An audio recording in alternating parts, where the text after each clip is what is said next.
Hello friends, I am Rakhi and welcome to yet another lecture regarding hybridization and shapes of molecule. I hope you must have done the homework which I gave you in the previous video. I gave you one question. The question was, why should carbon form 4 bonds when it has only 2 half-filled atomic orbitals?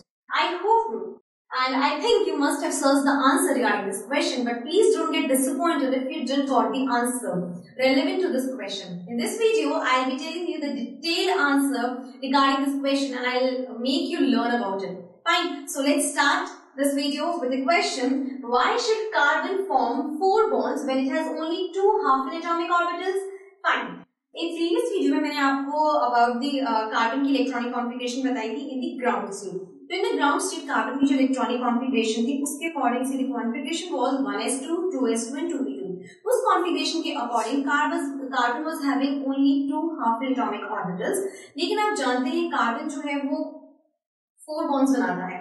That means carbon has tetravalency. आप सुनते आ रहे हो कि carbon has tetravalency या carbon is tetravalent. Fine, लेकिन अगर हम ground state देखते हैं कार्बन का तो उसमें तुम्हें सिर्फ 2 ही हाफ फिल्ड मिलते हैं एटॉमिक ऑर्बिटल्स. उस कॉन्सेप्ट अगर मैं उस ग्राउंड स्टेट के बेसिस पे देखूं तो कार्बन को सिर्फ 2 ही बॉन्ड बनाने चाहिए. That means carbon should from CH2 ना कि CH4 बनना चाहिए because of 2 half filled orbitals present in the ground state. But it is not true. आपको पता है because carbon is tetravalent. So in this video, I will be telling you कि carbon tetravalent क्यों होता है, किस तरह से carbon में tetravalency आती है या क्यों CH2 नहीं बनता.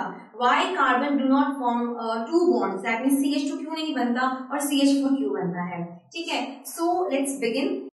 See, the answer to this question is not far difficult to see if we measure the amount of energy released in forming CH2 versus CH4. ठीक है. तो हम क्या देखेंगे कि हम CH2 जो मेरा बना इसमें कितनी हमको एनर्जी रिलीज हुई और इस CH4 बनने में कितनी एनर्जी रिलीज हुई. So we will measure the amount of the energy released in forming CH2 as well as CH4. right. जो टिपिकल CH बॉन्ड होता है, सिंपल एक CH जो बॉन्ड होता है उसकी एनर्जी 418 किलो जूल पर मोल होती है. ठीक है. So the typical CH bond energy is about 418 kilo joule per मोल.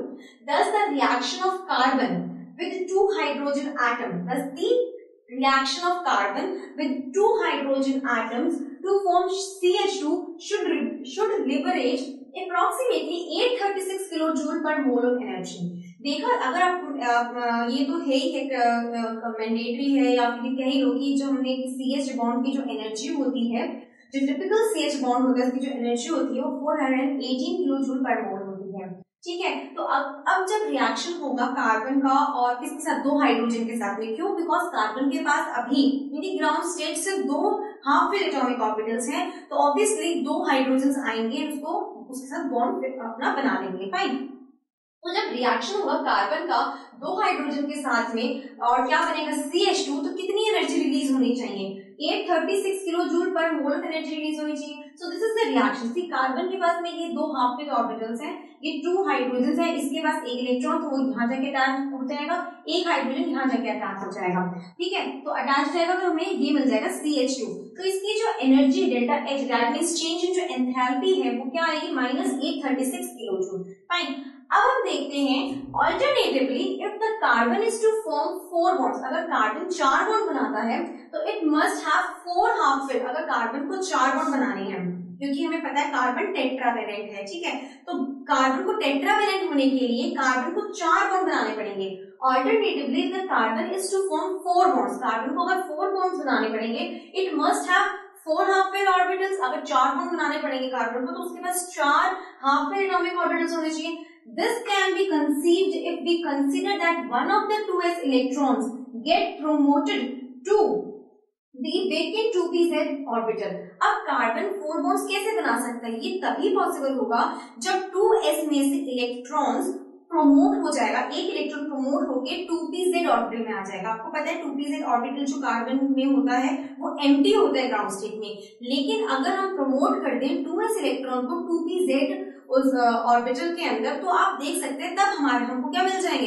तब हमें 4 हाफ फिल्ड एटॉमिक ऑर्बिटल्स मिल जाएंगे और तब कार्बन 4 बॉन्ड्स बना लेगा. ठीक है। सो अब देखिए the new electronic configuration of carbon thus obtained is called the excited state electronic configuration of carbon.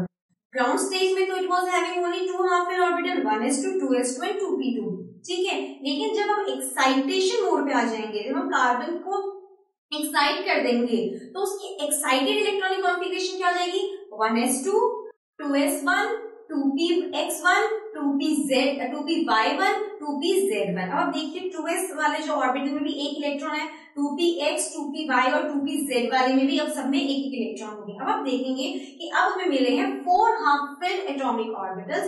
तो अब कार्बन 4 बॉन्ड्स बना लेगा बिकॉज उसके पास अब 4 हाफ फिल्ड एटॉमिक ऑर्बिटल्स हैं, ठीक है। तो अब इसकी इलेक्ट्रॉनिक कॉन्फ़िगरेशन देखिए, ये जो कार्बन है, ये कार्बन अभी किस स्टेट में है, जो मैंने आपको एक कॉन्फ़िगरेशन दिखाई हूँ इस तरह से 1s2 2s2 2px1 2py1 and 2pz0, z में कोई इलेक्ट्रॉन नहीं है। तो ये जो मैं आपको दिखाया है ये क्या है, ये अभी ग्राउंड स्टेट में है, ये ग्राउंड स्टेट इलेक्ट्रॉनिक कॉन्फ़िगरेशन है। लेकिन जैसे ही हम एनर्जी देंगे 401 किलो जूल पर मोल एनर्जी लगेगी, 401 किलो जूल पर मोल की एनर्जी लगेगी, किसको किस लिए लगेगी 401 किलो जूल पर मोल की एनर्जी, इस 2s इलेक्ट्रॉन को प्रमोट करने के लिए, किसमें 2pz ऑर्बिटल में।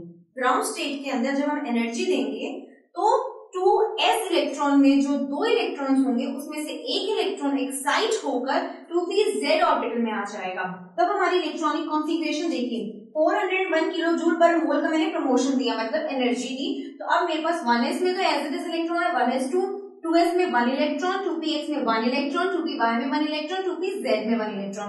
अब आप देखिए आई एम हैविंग, अब मेरे पास 4 हाफ फिल्ड एटॉमिक ऑर्बिटल्स रह गए हैं, 1 2 3 4। I am having 4 half filled atomic orbitals in the excited state, और ग्राउंड स्टेट में I was having 2 half filled atomic orbitals.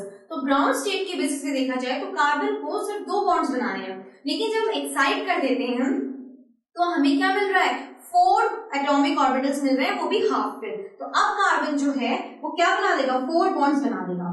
So carbon को 4 बॉन्ड्स बनने के लिए 4 हाफ फिल्ड एटॉमिक ऑर्बिटल्स चाहिए, और वो 4 हाफ फिल्ड एटॉमिक ऑर्बिटल्स कैसे मिले, by the excitation of ground state. Ground state को एक्साइट करोगे तो 2s जो इलेक्ट्रॉन्स हैं उनमें से एक इलेक्ट्रॉन एक्साइट होकर 2pz एम्प्टी ऑर्बिटल में आ जाएगा और हमें 4 हाफ फिल्ड एटॉमिक ऑर्बिटल्स मिल जाएंगे, ठीक है। I feel this diagram is very much clear to you about the excited state electronic configuration of the carbon. This is the energy, so this is, and this is excited state electronic configuration of carbon.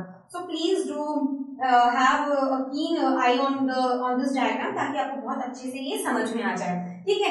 Coming to our next point, thus promotion. अब promotion कितनी energy require कर रहा है, promotion का मतलब है excitation of the electron, electron का jump करना, इलेक्ट्रॉन का प्रमोशन होना फ्रॉम 2s से 2pz में। तो उसको कितनी एनर्जी चाहिए, उस एनर्जी इलेक्ट्रॉन को 2s से निकल के 2pz में जाने के लिए कितनी एनर्जी चाहिए, 401 kilo joule per mole of energy. But this energy is more than compensated by the formation of 2 additional bond as discussed below. लेकिन जो ये एनर्जी है is more than compensated by the formation of 2 additional bonds as discussed below. अब देखिए अब मेरे पास ये carbon है इन दी ग्राउंड, इस तरह से मेरे पास पड़ा हुआ है, ठीक है, लूज डॉट स्ट्रक्चर में। जैसे ही 401 किलो जूल पर मोल की एनर्जी इसको हमने दी तो कार्बन की जो अब कार्बन के पास क्या आ जाएंगे, 4 हाफ फिल्ड आ जाएंगे।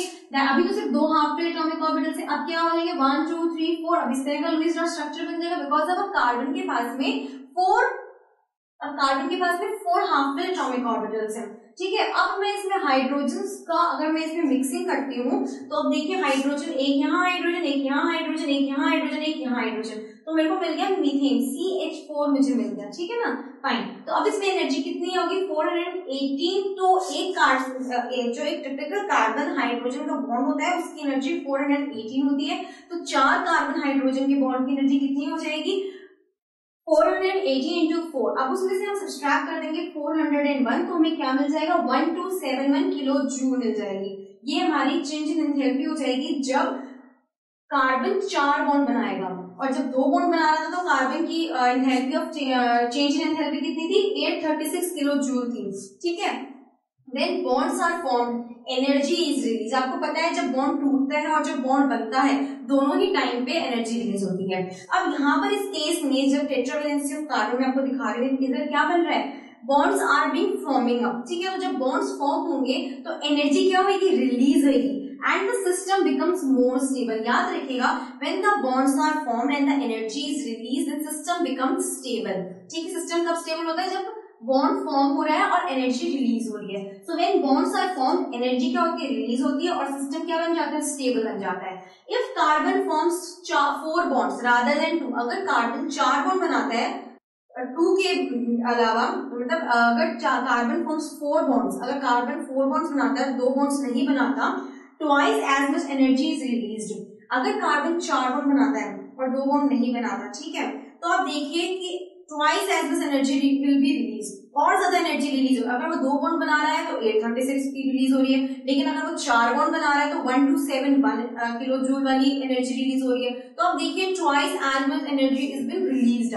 सो when the bonds are formed, energy is released and system becomes more stable. If carbon forms 4 bonds rather than 2, twice as much energy is released and so resulting molecule become even more stable.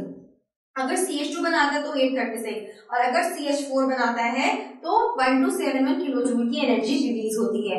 जितनी ज्यादा energy release होगी bond formation के अंदर उतना ही ज्यादा molecule stable होगा। तो अगर मैं CH2 और CH4 की एनर्जी को कंपेयर करती हूँ तो CH4 की एनर्जी ज्यादा है, CH2 की कम है, तो मेरा जो CH4 है, जो मेरा टेट्रा कोवैलेंसी दिखा रहा है जो कार्बन स्टेज में CH4 के स्टेज में, वो क्या है, वो स्टेबल है। That means if carbon forms 4 bonds rather than 2, twice as much energy is released and so जो resulting molecule है CH4 becomes even more stable.